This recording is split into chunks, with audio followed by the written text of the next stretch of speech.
This is my new 2023 Chrysler Pacifica Limited all-wheel drive. I bought this June 2nd, 2023, and I chose the Limited model over the Touring L model because it has a lot more bells and whistles. I upgraded it with the Safety Sphere package, and I could have upgraded it for another $3,300 to the Uconnect Theater family group, but I just didn't need all that stuff. So I rented one of these a couple years ago when I was really impressed with the drive quality and the quietness of the cab. So I've been looking at them for a couple years. A couple years ago, the MSRP, they were asking over MSRP, and you really couldn't deal with them. Now that the economy is kind of going in the tank, you are able to deal with them, and I got a really good deal. I thought several $1,000s off the MSRP. Now the question begs to be asked, why would I buy a minivan? I don't have any kids. My grandkids live in a distant city, and so the answer is I was impressed when I rented it with the quality of the quietness in the cab. You can be driving at 75 miles an hour on different freeways or different conditions of pavement on 2-lane roads, and you can talk to the people in the very back, and they can hear you without you having to raise your voice, and you can hear them. The quietness of that cab is just unreal, and the ride quality is just like a Cadillac. It rides like a Cadillac, and the drive quality is another story. It's a beautiful driving all-around touring vehicle, which I plan on doing a little bit of touring and going visiting people. So the reason I really bought this is because it is the ultimate touring machine. Okay, you've got to see this. I experienced this the other day at the gas station. I went to fill up for the very first time. Couldn't figure out how to get the gas cap cover open. So I looked all over in the front seat, couldn't find nothing. Come back here, finally figured it out. Oh, I'm just gonna push it. It opens up fine. Oh, okay, now what's next? Oh, couldn't get the gas cap off. How do you get the gas cap? Well, there is no gas cap. Didn't know that. Well, what do? You just take your nozzle and you just stick it in the hole right there and start filling up. Unbelievable. I experienced that for the very first time when I filled up there. But I suppose there's a grate in there or a screen or something where a person can't stick a siphoning hose down there and get any fuel out. But yeah, that was pretty cool when I found that out. No gas cap. No more losing your gas cap. Leather seats, of course, like I mentioned before. And they are heated front seats and ventilated front seats. And when I mean ventilated, I mean air conditioned. They blow air from underneath up to your body, and it does feel cool. It has a high and low speed, and it does cool you off, I mean, really fast. It is a real nice convenience. And their second row seats are leather also, and they are heated seats. And also the third row seats are leather, but they are not heated and they are not ventilated. They're just a regular leather seat. Chrysler is the only minivan manufacturer that has stow and go seating, and this is just me putting the seats away. That's what it looks like inside. All that room. Child safety latches for the 2 rear second row seats. Of course, you got one right there and one over there, right there. And then same on the other seat over there. You got 2 of them there. Child safety latches for the very back bench seat in the very back. You have one latch right there. There's only 4 of them, and they're very easy, accessible. You can feel them really easy. And there's one right there, and there's also one right there, and one right there. So you have 4 of them in the very back bench seat. Steering wheel, besides having all the controls on it, it's leather, it's thick steering wheel, and it's quality made, and it makes this vehicle feel like a dream when you're driving it. Now I'm going to go behind the steering wheel and show you a couple other features. All right, let's go behind the left side of this steering wheel right here. Right here, this button right here. You can feel it when you're got your hands behind there, but this is a rocker switch here, and this is a button. This controls the radio stations. One hit would be go down one number on the radio station, like 106.5, and then it would go 106.4, 106.3, or up the scale. Or if you hold it, it'll search, and it'll search till it finds the next radio station like that. And the same with this one, you push that one, it'll search until you find the radio. Hold it for a couple of seconds, it'll go till it finds the next radio station. And this is your source button, AM, FM, Sirius XM, your phone, and so forth. Now it's got a button just like this on the other side. Let's go over there and look at that one, see what that one does. Okay, right side, and we'll go look at that button over here on this side right here. And here it is right here, right there. Volume up and volume down, and preset radio stations, preset 1, preset 2, preset 3, preset 4, and so forth. Again, volume, and that is on the right side of the steering wheel behind it. Takes a little bit to get used to. I'm not used to it. Usually the volume controls are somewhere on the front here, but they put them on the back because I guess they need more room. They want you to have hands on the wheel all the time instead of fooling around. Okay, let's talk about the power windows. We've got the buttons here, control buttons on the driver's left side here. We've got the driver's side power window button, the passenger side power window button, and the right sliding door power window button, and the left sliding door power window button. And we have the lockout for the sliding windows, sliding door windows. If you got kids back there and you don't want them opening up, you can just lock them out so they can't use it. But I do like this feature. Most cars have this as one button express to the top, or one button shoved down express to the bottom. Or you can bring it up and stop it and bring it up in little tiny increments like so. And the passenger side has got the express feature also. My other cars didn't have that. They had to hold the button up. And again, you can bring it up in one increments at a time.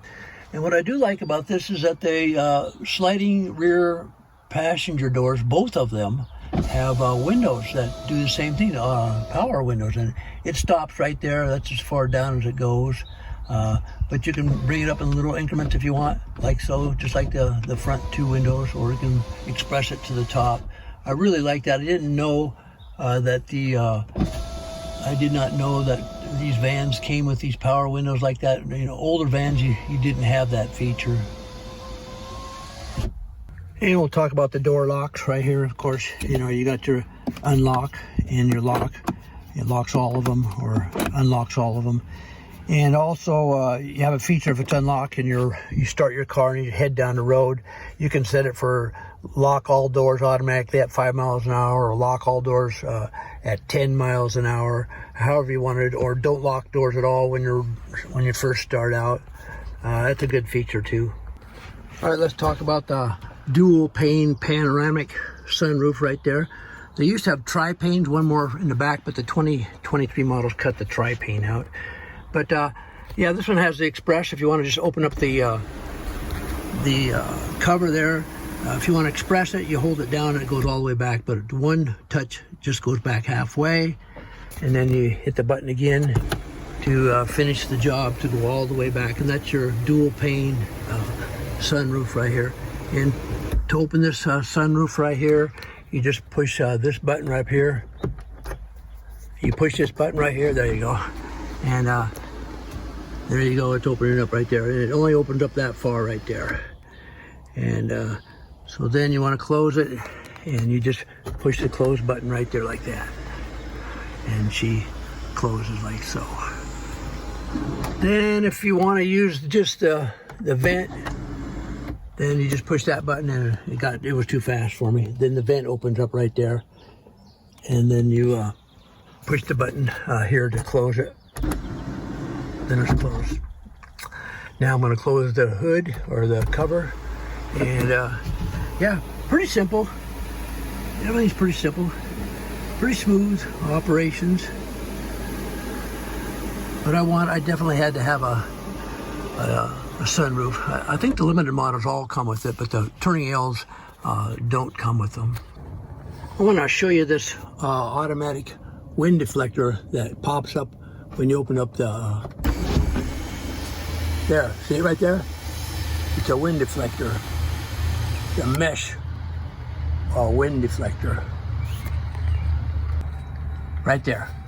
The mesh wind deflector that automatically pops up and knocks the wind down. Unreal. And this is what the rear looks like with the lights on. It's got side markers here. They're not only reflectors, but they're actual lights. One here too. And headlights, LED parking headlights, I should say. And again, the side markers are actual lights, not just reflectors. And also on the very back underneath side here, those are actual just reflectors there, and they're not lights at all. Okay, let's talk a little bit about this tailgate. On my Rogue and on most of these tailgates like this on SUVs and so forth, the button's up here and you have to stretch your neck out there, look up there a lot of times. But I like this one. This one here is down here on the side, and I really like it because I don't have to stretch my neck. You just push it back off and it shuts. The only thing about this one, it's either wide open or all the way closed. You can't stop it in the middle anywhere and hold it.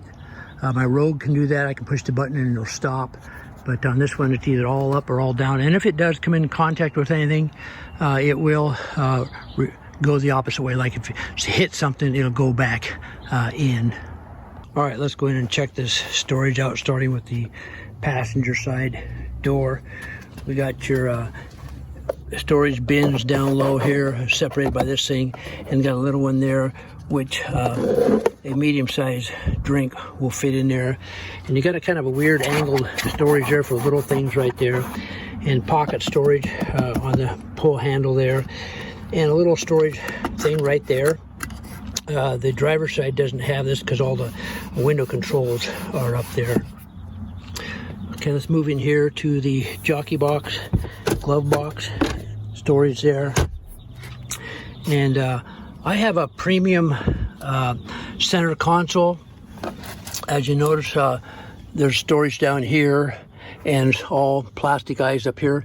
Now normally this storage area on a regular center console would be cut off like this and come straight down, and you would have this storage area. But since I have premium, it's got all this up here, and it's added a few features inside the premium right here, such as well, let's open this guy up. You have two USB-C, USB-A, USB-C, USB-A, a wireless charging station for your iPhone or whatever, and some storage right there. And just above it, you have some storage right here, in this area, probably to put some napkins or something like that. And then let's close that. Okay, then you got two drinks right here. And this at nighttime is lit up as it goes around like that, and all the USB ports in the whole vehicle are lit up at nighttime. And you got a storage here. You got some stuff to put storage there. I'm gonna go backwards there for a second and have you look at this. You've got a USB-C there and a USB-A and a cigarette lighter plug right there. So then you go to the back of this premium console and you grab this lever right here and you pull it out, and you've got two more drink holders right there. And then if you go down and grab the lever and pull it out again, you got this really large bin storage area that's at least 6 inches wide, 6 inches deep, and 12 inches long. It's a very large bin, and then you pull the lever and shove it in, and it comes to a stop right there, and it doesn't move, it just stays there. And then you grab the lever one more time and push it in like that, and then that's the end of that right there. Overall, quite a bit of storage in the front there. And again, the driver's side storage, you got the same thing basically. You got the storage here, a small storage there, and your cup will fit there like that. And this little weird space right here, if you can see, kind of, those are dollar store glasses. And we've got this little storage, handle storage right here. You can actually put an iPhone right there, and it'll stand up right there. And of course, you got your controls right there. All right, let's go to the back here. And you have this these things on both backs of the seats there, and this net. They tell me you put the grocery bags on there and hang some grocery bags there. And over on both of these sliding rear doors have a cup holder right there, and in the backs of the seats right here, you have your USB-C on both seats and a USB-A. Same with this seat here, USB-C, USB-A. And both of these sliding doors have pull-up shades that hook like so, if you want to block the sun off. The other one has it also, and you just pull down like that. And we'll move back to the rear of the vehicle. This is the driver's side, rear back. Got a little tiny storage area there, not much. Maybe an iPhone might sit up there. And then a drink holder here. And no USBs on this side at all. And then on this side, you've got two drink holders and a little bit larger storage area, but you do have a USB-C and a USB-A. These back windows also have sunshades to block the sun. That's that side, and this would be this side, of course, like so, like that. And let's go to the back and check that out.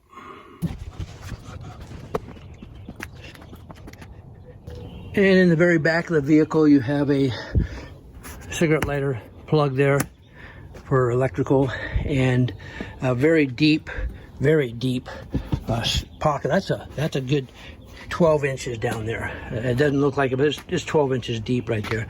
You can use that for storage or whatever. But this is what I like. The vacuum cleaner on the new upgraded models usually goes right there, and or on the really older ones, it's a spare tire there. But they've just left it for storage here. Oh, it's really nice. I put a really super large jacket in there, a bunch of clothing. So yeah, that storage works really good in that area. All right, let's talk about the stereo just a minute here. Turn the volume up. This one here has 13 speakers, Alpine speakers, and the higher end models have 19 speakers, Cardin or something like that. And I'm going to tell you right now, though, this stereo system is just an awesome sound. I've had a lot of vehicles, and this sound out of these speakers, this whole system is just awesome. I mean, even the people in the back, when I have it on low, they can hear it on low back there. There's no turn it down by them or turn it up. Can't hear it. Whatever I'm hearing up here is exactly what they're hearing back there. Yeah, it's a pretty awesome stereo. 13 Alpine speakers, and the upper end models, higher end models have 19 speakers. Okay, I just want to go over the 13 speakers, Alpine speaker locations. You've got on the dashboard, you got 1, 2, and 3, and in the driver's side door, you got one down there, and on the passenger side door, you have one there also. And in the sliding doors, you have one right there and one right there, and on the other sliding door you got the same location. So that's 9 speakers. And then you go around this area in the back here, and for the back passengers you've got one there, and then of course you got one on the other side right there, and then to round it off to 12 and 13, you've got one there on the tailgate lift and one there. So that makes 13 speakers, and the stereo system sounds incredible. Okay, so this is really strange. I wanted to bring it to your attention, and you'll find it on page 134 in your owner's manual, which I'm actually going to just read from it. So here it is. Your vehicle is equipped with an active noise cancellation system. The system is designed to address exhaust and engine noise. The system relies on 4 microphones embedded in the headliner. 4 microphones embedded somewhere up there in the headliners. Can you believe that? Now that's a speaker, and I believe that's for the Cardon stereo system, which are not active. I have the 13 speaker Alpines and those 2 more.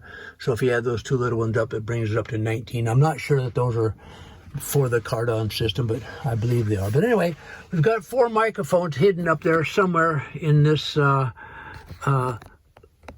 liner up here that monitor the engine noise and the exhaust noise. Now wait, I'm not done here. It's unbelievable.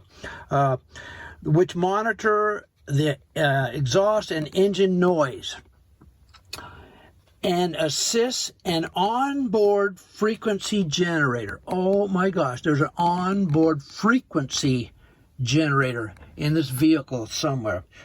And what does it do? Which creates counteracting sound waves in the audio system's speakers.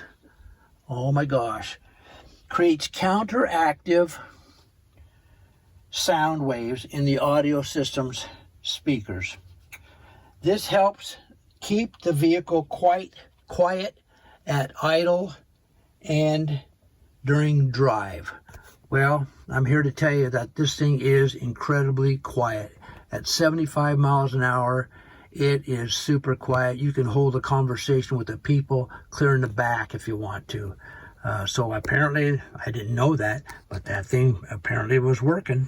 Okay, let's talk about the mirrors right there. The controls are right here on the driver's side. This controls the right mirror. That controls the left mirror, and these are the angles that you can control it with. And this right here, middle button, is the power button that moves the mirrors in. And I really like that feature. We have a narrow garage, and I have to use it to pull the mirrors in, to pull it into the garage. And again, it's just, it has the blind spot mirror protection light there, and they're heated mirrors also for cold weather. Okay, it's early morning, about 5 a.m. Let's just say it's totally dark out and you want to get in the car. These interior lights are just super bright. There's 7 of them, and it just lights up this interior just really well. You got 2 right there, one there, one there, and one way back by the tailgate back there, and one there, and of course one there. That's 7 of them, and I'm not kidding you, it really lights up the interior at nighttime. Okay, let's talk about the driver's vision out the window. These windows are just totally panoramic, and you can see a lot of stuff, let me tell you. But anyway, one thing I want to show you is you can't see the hood. You can't see the front end of the car. This is looking from my point of view, but if I was to go up and look like that, you could see it, but nobody's going to be that high. But you kind of just know where it's at out there, and you can't really see it, but you know it sticks out a little way. So I guess it doesn't even bother me. I never thought about it until after I was driving it for about 3 or 4 days. Like, well, you know what? You can't even see the front of the car there. I didn't even notice. Anyway, I just thought I'd let you know that. All right, let's go take a look at these headrests here. We'll start with the driver's headrest. They lift up and down, and by pushing this button, if you hold it in, you can push it all the way down at once, but I'm just going to ratchet it down one at a time. But anyway, it ratchets ahead, if you can hear it. And then when you get it so far ahead, you want it to go back, you just go back. Now, there it is. And then when you want to go back, now the driver's side is exactly the same way. Now on the stow and go rear seats, these guys don't do nothing. They're just permanently there. They can't go down. They don't go up, down, or back. They just stay right where they're at. However, when you pull the stow and go strap, like so, the seats flip down and the headrest flips straight down so it can fit into the stow and go storage area. So you flip it back up, and then you flip it up, and again, they don't go up, down, sideways, nothing there, just permanently attached there. All right, let's go back to the very rear seats back here. I wanted to come back here first. Now these guys don't go up or down, they're just permanently there. This guy goes down, as we'll see in a minute, and again, this guy stays right where he's at.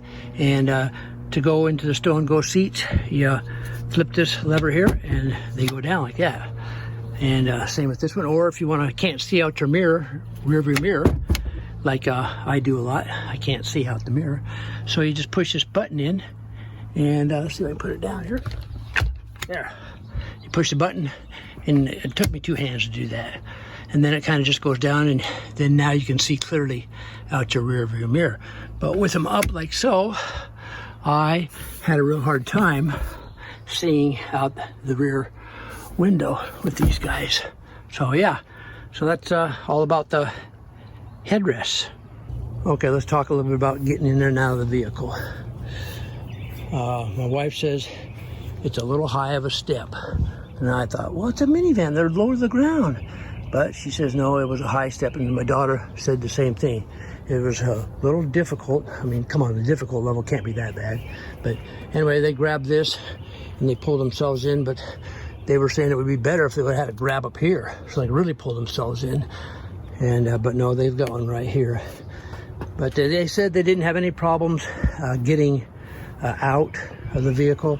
It was flawless. They got out with no problem, but they had a little difficult time getting in. Okay, let's talk about the driver. That would be me getting in and out of the vehicle. I'm 5'8", and I get in the vehicle with no problem, but getting out I have a little issue. I swing around to the left side here, and I put my legs out like that. And as you can see, I got about 8 inches of space down there, and I'm putting pressure on the seat right here to where it's hitting the plastic, and I can feel it in my thighs right there every time I get out like that. And then if I had some running boards, I could step on those, and it would help me out a lot. But once I get in this position, I just kind of slither out like that, and I'm out. However, over time, if I keep putting pressure down on the seat like that against that plastic, it's going to wear the seat out prematurely. So I'm going to have to figure out a different way of getting in and out so I don't wear that seat out prematurely. Okay, engine compartment. Not much to say about the engine, except it's awfully clean. A couple things to note right here. The rod right here to hold the engine up, right there, down there, and it clicks in place right there. And this little lever right here, after you pop it from inside, I'll show you, you lift this guy up like this, and it's right by the Chrysler emblem, right there. Just put your hand underneath there and push it that way. Now the lever to release the trunk, and I know you all want to know this, is right here. End of story, okay? And the engine hood lid is very light. You don't need to slam it down or drop it. It's super light. You just put it down and just kind of give it a gentle push down into the lock. All right, let's talk about these doors. These are some pretty heavy duty, quality built doors, both driver's side and passenger side. And also the sliding doors are heavy duty doors. They're quality made, you can tell that for sure. And also in the back, the lift gate is made of the same quality and heavy dutiness. All right, I'm just going to show you these clothes rod hangers. You can hang a clothes rod across the very rear seat back here, or you can hang stuff from these little hooks. There's two of them there, so you could actually put a clothes rod across there. And also there's one independent one right there. I already have it down because it was a long stretch, and then it pops back up. But there is not another one on that side, so you cannot hang a clothes rod there. All right, let's talk about the safety sphere group. Because I got the safety sphere group, I get the parallel and perpendicular parking button, and you can shut it off if you want. What it does is it parallel parks you automatically, and in the instrument cluster it tells you exactly what to do. Take your hands off the wheel, and then you can control everything by the brake if you want to stop it or anything like that. But it'll parallel park you and perpendicular park you. Just follow the instructions. Once you're stopped, you hit that button and just follow the instructions. I used it a couple times, and I don't see myself using it a whole lot. I probably don't see myself using it at all, but I guess some people would use it. And another feature on this infotainment center is you can move these things around. I want to move it right there, so then it stays right there. Or if you want to move this guy here down to here, you can move them there, and so forth. You know what I mean, but yeah, that's a pretty cool option. All right, let's move down below the Uconnect screen and look at some of these buttons here real quick. It looks complicated, but it's really not. This is really a simple, very simple understanding on all this stuff. Of course, you got your drive control here, your park brake, your radio volume, perpendicular and parallel park on when you want to use it, and then you can shut it off with this button here. And then right here you got your lane departure warning and steering wheel torque. For instance, when you got the lane departure warning on and you're looking in your instrument cluster right here in the center, a little icon will show up there telling you it'll go yellow if you get out of your lanes, and the steering wheel will torque over, pull you to one side or the other. Well, you can just shut that off if you don't like it by just pushing this button right here. And this one right here is auto start and stop. For instance, when you come to a stop sign and you hit your brake down there like this, and you hold your brake on there and you're at the stop sign, the engine will die. I mean, the engine will just shut off purposely. And then second you take your foot off the brake, the engine starts right up. And so you can shut that off right here by using this button right here. Some people like that. And some people don't. I actually like it. I really do. It's quieter. It's just really smooth. I like it. And this is your electronic stability control. As you can see, the squiggly lines. I'm not even sure exactly how that works. It's so complicated. You know, you whip, something jumps out in front of you, steer really fast to get out of the way, and somehow it stables you up and helps you out. I don't even know. And this is your mute button for the radio. Radio's on. Just hit the mute button like that. And this is your four-way flashers right there. And this is your screen off and screen on. Let's go look at that. Screen off, just like that. There I am, see? And then screen back on. I really like that feature. And this is your radio button, and I'm not going to go into it. Browse, enter, scroll, all that stuff. And moving down here, you got your AC, air conditioning on, inside air button, temperature control. I'm going to look at this. Hang on a second. Let's watch this. Temperature control, okay? This is a driver temperature control. You can do it by hand, or you can do it with this button right here. And watch as I do it. Either or. And the passenger, the same way. You can do it by hand right up here, manually, or you can do it that way. And when you hit the sync button right here, now if you watch both of those passenger and driver temperature controls, they match up. And if I go up and down like that, then you're sync. But if I go no sync, which is dual, then only mine goes up like that. So if you got on sync, and I want to, the driver says, I'm going to control all this air here. So he does like that, and it's going up. And then the passenger says, no way, you're not going to control everything. So then the passenger, now watch that sync button. As soon as the passenger hits the button, bang, it goes away and the passenger is able to control. But anyway, just a feature that's kind of cool. I like that. And that's it. Oh, no, we got the mode button here. Mode, okay? Mode is this right here. Air to your face, air to your face and your legs, and you can touch it with your hand if you want, or you can just push it with your finger down here, and it does the same thing. Watch, boom, boom. So it's all really simple. Then you got your front defroster here and your rear defroster there. But I really like it. It's really a simple setup. The learning curve is just really easy. I was reading the owner's manual, and the owner's manual, when it referenced something, it just says go to page 116, you know, or go to page 78, you know. And it's very easy, not like a lot of owner's manuals that go to chapter 7, and go to page C7, and under C7 you go down to paragraph 21, and yeah, no, I don't like that. Just go to page 21, and there it is for you. Yeah. So anyway, I like this whole infotainment, the Uconnect. I call it infotainment center. That's a Nissan term, but this is the Uconnect system. And I really, really like it. Very user-friendly. Okay, let's talk about the shifter level right there. Of course, you know, when you put it in reverse, the camera comes on for backing up features. And then you got your neutral, drive, and then if you want to go into low, you can't just move it over there. You have to actually push it down and turn it to get into the low position, and then back out like that. But you can't get it in the low unless you push that knob down, put it back to park like that. Okay, so then we move down to the park brake. You just push the button and it comes on. And now the park brake's on, and you can't just push it to get it off.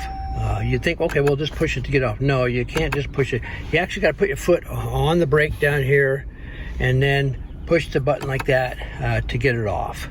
And that's how that comes off. On.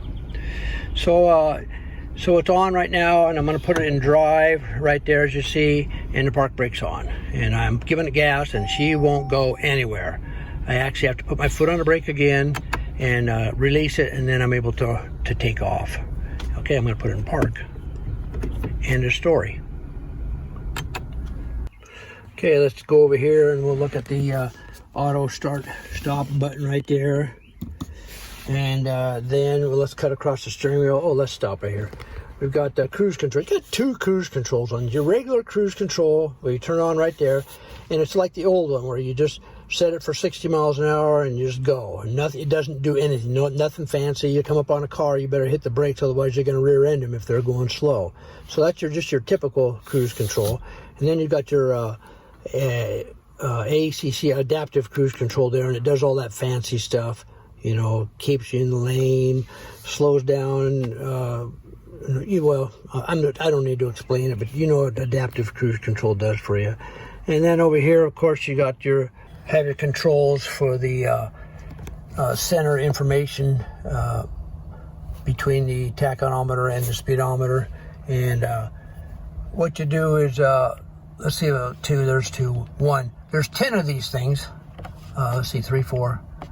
See them up there? 1, that says speedometer 1, and you scroll through them, and there's 10, and they're just packed full of information, each one of them, like speedometer. Let's go to number 2 here. Number 2, vehicle info. It's just packed full of stuff. I'm going sideways now. The arrows are going sideways, and it's giving me all kinds of crazy information that I probably don't even need to know.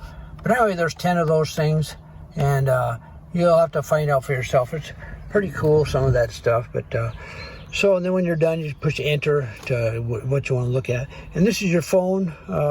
Answer the call, make a call, or stop a call. And this is interesting. This is their version, Chrysler version of Siri. You just push this middle button once. What's your name? Could you please repeat that? Where are we going? Where would you like to go? And I'm just going to cancel it by hitting it again. Canceled.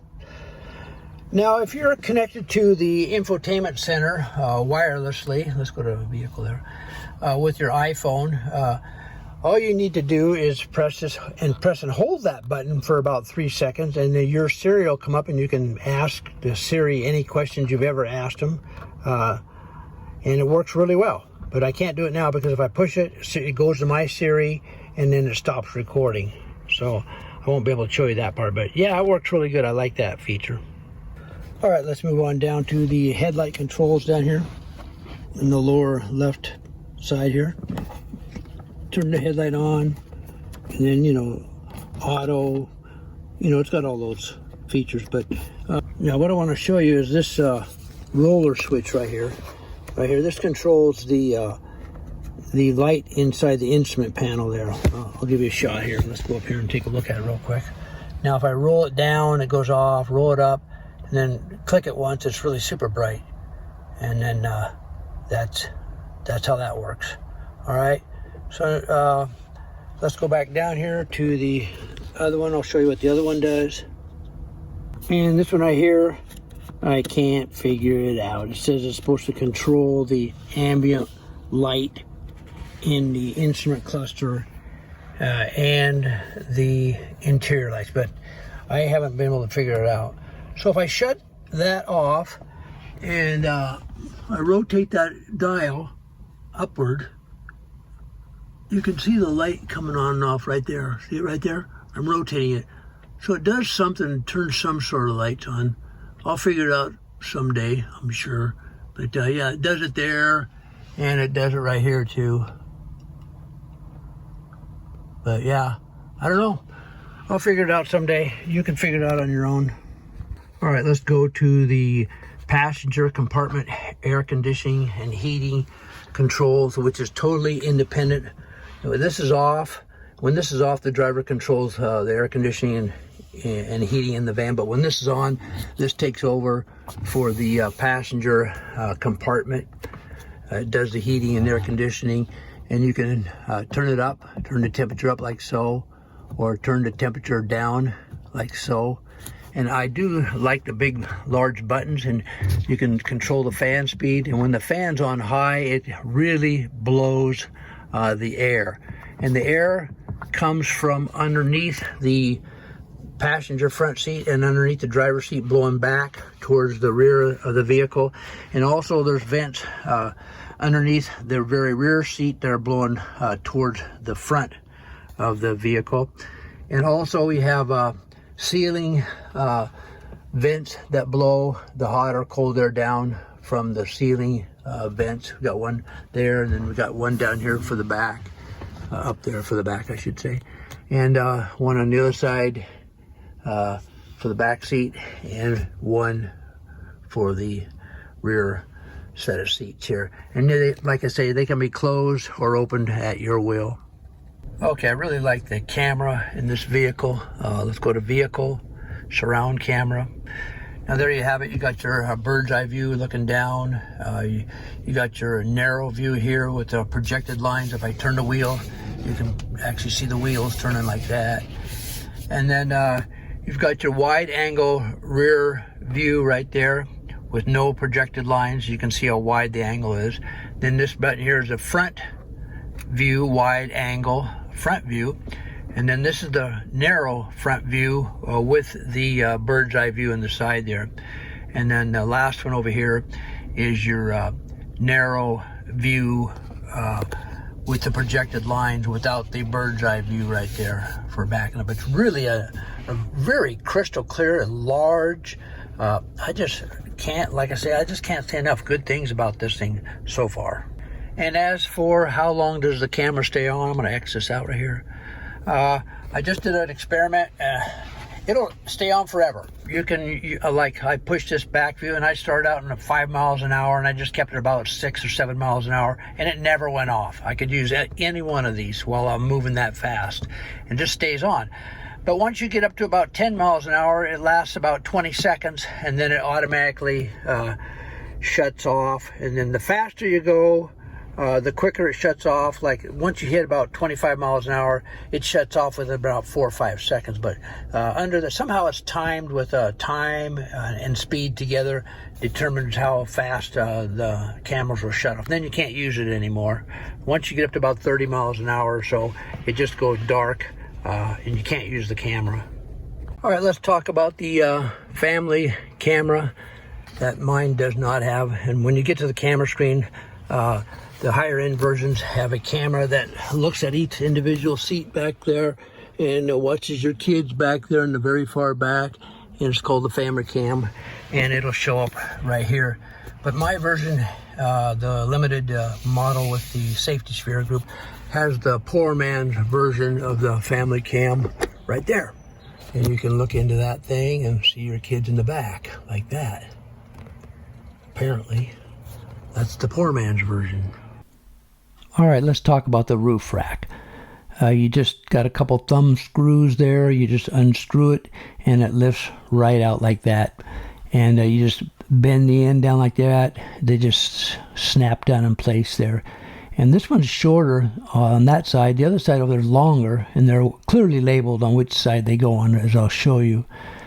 And I'm going to go over to the other side here and undo the other one here. And again, you just unscrew it with your the thumb screws right there, and you lift it out, and you bend the ends down like that. They just snap down. And they're pretty heavy. I mean, they're awfully heavy for sure. You don't want to drop them on the roof. And this one only goes in the front. The longer one goes in the front, and then you screw it down with your thumb screws. And this one has a position here closer to the front, right there. And if you want to screw it down there, or you can put it back a little further. The space would be longer back there. And then you just get ready to put them back in their slots when you're done. Again, they're awful heavy, so you don't want to drop them on your roof. And then you just use the thumb screw to screw them in. And here we got the other one, and it goes in there, and you just screw it down, and you're finished. Okay, there's actual letters up here. This one says A, so it tells you which end goes into the racks. And this one here says BB right here, if you can see it. I don't know if you can see it, B, and then a B right there also. And so same with over there, you got C over there and D right there. So if you pay attention to the letters, you're not going to get them messed up. They'll go correctly. And one more thing, strange thing that needs to be talked about is the seat belt for the passenger in the middle on the very back seat. It's kind of a strange deal, but let's go look at it. First off, the seat belt is stored in this little container right up there in the ceiling. Now I'm going to get it out here and show you how it works. Okay, first off, it's got two systems. One, pull it out like that, and as you can see, it goes, that little hook right there goes in that hole right there, and then your bigger, I'll call it a clasp or whatever, it goes in the bigger hole up there, and it stores up there. Now I'm going to pull it out and show you how this works. Now these are the seat belt connectors for the middle passenger. The little hook is going to go into this guy right here, and the bigger connectors hook seat belt latch is going to go in there. So I'm going to pull it down out of this ceiling here and connect it up, and I can't hold the camera and show you at the same time, so I'll get back to you. Okay, so there you have it. I just connected it. So you, as the passenger gets in, you connect that, and then you sit in there and you put this around the end like that. I'll show you what that looks like. So then you just grab it like any normal human being and plug it in And it's pretty comfortable. I mean, got your shoulder strap, got your lap belt, and yeah, it's pretty comfortable. And then to undo it, it's really easy. You can feel it back there really easy, and you just undo it like that. And as you can see, you can either leave it like that all the time if you do a lot of people in the back seat back here, or you can just store it back up inside there. Let's take a closer look at the latch for this funky seatbelt connection.